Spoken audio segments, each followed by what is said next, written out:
పాయల్ శంకర్ గారు. అధ్యక్ష,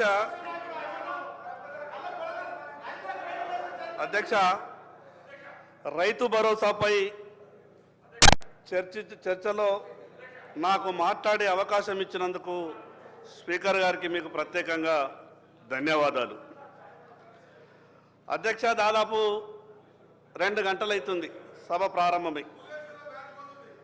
Congress TRS party ఈ 2 పార్టీల నాయకుల మాటలింటే 2014 కన్నా ముందు ఈ రాష్ట్రంలో వ్యవసాయమే లేనట్టు, 2014 కన్నా ముందు తెలంగాణ రాష్ట్రంలో రైతులే లేనట్టు, అసలు తెలంగాణ రాష్ట్రానికి వ్యవసాయం అనేదే మేము నేర్పినాం, అసలు రైతులని సృష్టించడమే మేమనే విధంగా కాంగ్రెస్ టీఆర్ఎస్ 2 పార్టీలు కూడా మాట్లాడే ప్రయత్నం చేస్తున్నాయి.